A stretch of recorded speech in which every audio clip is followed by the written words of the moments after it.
Shalom, anak-anak dalam Tuhan.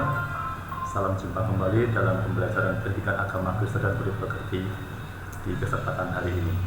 Hari ini kita akan belajar untuk kelas 8 materi lanjutan dari di bab kedua, hidup berpengharapan. Pada bagian ini kita akan melihat bagaimana orang itu memiliki hidup berpengharapan, bagaimana dia memiliki sikap di dalam hidup berpengharapan. Ya, mari nak, sebelum kita belajar, kita menyimak, kita terlebih dahulu berdoa kepada Tuhan. Terima kasih Tuhan, Kau berkati kami sampai ke saat ini Tuhan. Banyak Engkau berkati Tuhan selama kami mengikuti pembelajaran ini. Kau berkati pengetahuan, hikmat dalam hati kami sehingga kami tahu maksud dan tujuan-Mu kami menerima pembelajaran itu. Di dalam nama Tuhan Yesus Kristus kami ucap syukur dan berdoa. Haleluya. Amin. Baik. Bagaimana seorang yang memiliki pengharapan dalam kehidupannya? Ya, kita telah membahas materi pengertian dari harapan atau pengharapan, ya, di mana harapan itu adalah sesuatu yang diinginkan untuk terjadi di masa depan. Ya, sesuatu yang diinginkan terjadi di masa depan, ya tentunya adalah harapannya adalah hal-hal baik itu terjadi dalam kehidupannya. Ya. Nah, untuk dapat mencapai tujuan atau dapat mencapai harapan yang sudah kita rancangkan sebelumnya, tentunya kita perlu memiliki sikap. Ya. Bagaimana caranya kita untuk bisa mewujudkannya? Ya.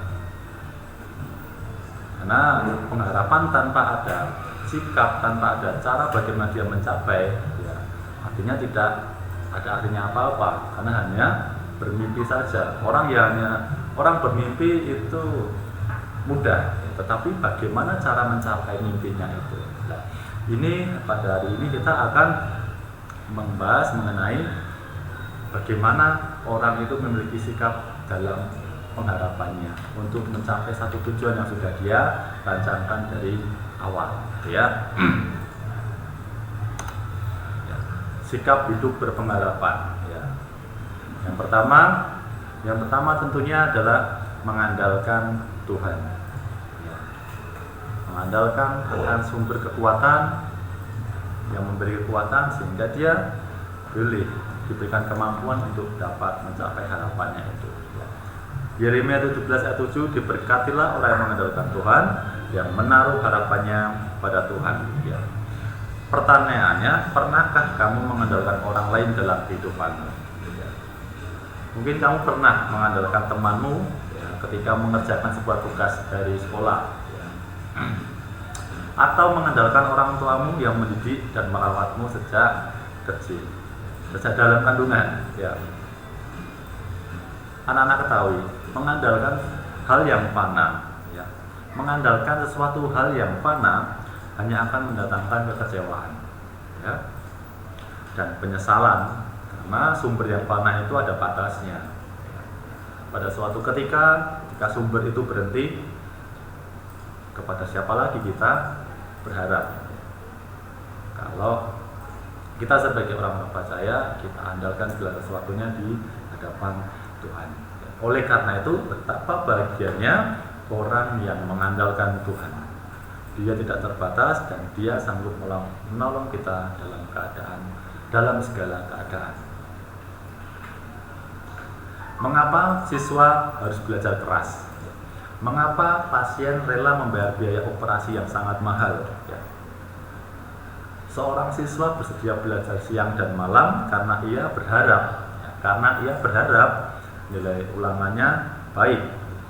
Seorang pasien bersedia membayar mahal karena dia berharap dia sembuh.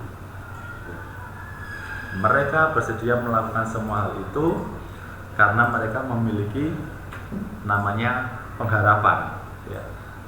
Seorang yang memiliki pengharapan membuat seseorang itu melakukan sesuatu demi tercapainya harapan itu.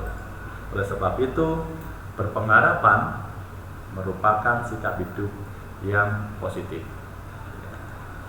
Yang kedua, sikap hidup orang yang berpengharapan dalam kehidupannya, dia memiliki sebuah optimisme.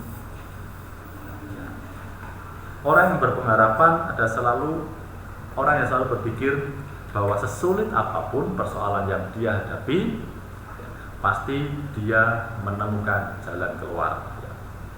Kesulitan bukanlah akhir dari segalanya, melainkan sebagai alat bantu untuk menemukan jalan keluar. Orang yang hidup dalam berpengharapan tidak akan mudah putus asa, ya. Tetapi tetap berpegang teguh pada keyakinan yang dia pegang dan juga keyakinan pada janji Allah, ya. Dengan pengharapan, seseorang itu akan mampu bertahan dalam situasi sesulit apapun, ya. Bila saat ini kalian sedang mengalami berbagai macam masalah, berbagai kesulitan yang kalian alami, ya, kuncinya tetap optimis dan jangan putus asa. Tetaplah berpengharapan bahwa semua masalah dan kesulitan itu akan berakhir. Kuncinya bertekun dalam doa, jangan berhenti berusaha, optimis. Yang ketiga, sikap hidup yang berpengharapan, ya, tentunya dia memiliki sikap yang setia, ya. Kesetiaan merupakan sesuatu yang harus diperjuangkan, karena kesetiaan tidak dapat berjalan sendiri, ya. Dan kesetiaan harus menjadi perilaku dalam kehidupan ini, ya. Ketika engkau mengalami satu ujian, ya, ketika engkau mengalami satu kejatuhan, ketika engkau mengalami masalah, tetaplah berlaku setia, ya. Ketika engkau mampu setia dalam hal atau perkara kecil, pasti kalian juga akan mampu setia dalam perkara besar dan kalian bisa menyelesaikan masalah tersebut, ya. Tetap setia dalam kondisi apapun. Yang keempat, sikap hidup orang yang berpengharapan tentunya dia memiliki pendirian teguh, ya.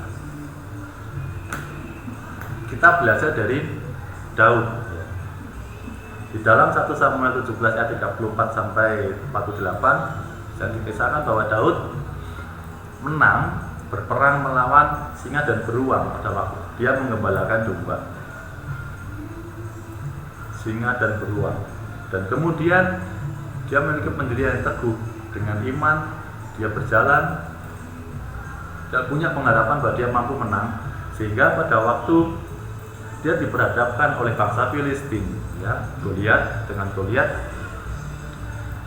dengan pertolongan Tuhan dan memiliki pengharapan, menyerahkan semuanya ke dalam Tuhan, kepada Tuhan, dia beroleh kemenangan, ya.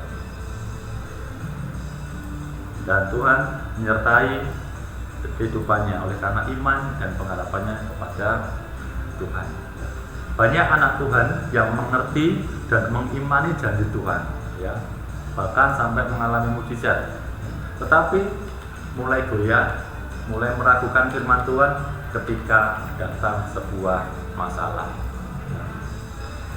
Kita belajar dari Daud, kita belajar seperti Daud, berani bertindak menghadapi apapun masalah kita, karena iman tidak hanya untuk direnungkan atau hanya sebagai sebuah pengalaman, tetapi iman disertai dengan tindakan, ada usaha. Rasul Paulus mengatakan di dalam Roma 15 ayat 13, semoga Allah sumber pengharapan memenuhi kamu dengan segala sukacita dan damai sejahtera dalam iman kamu, supaya oleh kekuatan Roh Kudus kamu berlimpah-limpah di dalam pengharapan. Tetap berharap, bersandar pada sumber pengharapan itu, tetap mengandalkan Tuhan, optimis, setia, dan memiliki pendirian yang teguh di dalam Tuhan. Ini keempat sikap hidup orang yang memiliki pengharapan dalam kehidupannya. Demikian pula seperti iman, ya, pengharapan itu perlu dibangun. Pengharapan adalah sesuatu hal yang dinamis, perlu dibangun, ya. Ada sebuah proses yang harus dilalui di dalam dia menuju sebuah tujuan yang dia harapkan atau impikan, ya. Tidak serta-merta langsung tiba-tiba muncul hasilnya. Perlu ada proses, perlu ada kesetiaan, perlu ada optimisme, perlu ada pemikiran positif, ada usaha yang dilakukan, dan tentunya juga mengandalkan Tuhan. Ya. Mungkin kita termasuk orang-orang yang tidak mudah percaya pada sesuatu kalau kita tidak melihat secara real, kalau tidak melihat secara nyata terjadi langsung di depan mata. Atau tidak mudah menerima atau menaruh pengharapan pada sesuatu yang tidak real. Nah, dari sini kita diminta untuk belajar membangun pengharapan, yaitu pengharapan di dalam Kristus. Dengan membangun hubungan yang lebih dekat lagi pada Tuhan, kita boleh bersandar kepadanya, dan pengharapan itu boleh terjadi dalam kehidupan kita jika Tuhan mengizinkan hal itu terjadi dalam kehidupan kita. Ya. Bahwa kita percaya rancangan Tuhan itu terjadi dalam kehidupan kita, dan rancangan itu adalah yang terbaik bagi kita. Terima kasih. Demikian untuk pembelajaran kita pada kesempatan hari ini.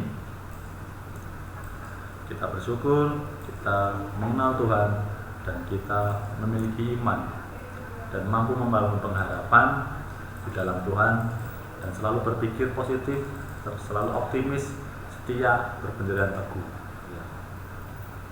Tuhan memberkati. Mari kita berdoa. Bapa, terima kasih kami ucap syukur Engkau menyertai kami dalam pembelajaran ini, Tuhan. Ya. Engkau boleh mengingatkan kami bahwa Engkau adalah sumber pengharapan kami, dan Engkaulah sumber dari kekuatan kami di dalam kami membangun pengharapan kami. Kami boleh berencana, tetapi Tuhanlah yang berkehendak, dan itu terbaik bagi kehidupan kami. Dan ucap syukur dan berdoa. Haleluya. Amin. Baik, anak-anak, sampai jumpa di pertemuan selanjutnya. Tetap jaga kesehatan, tetap jaga protokol kesehatan, tetap semangat. Tuhan memberkati. Shalom.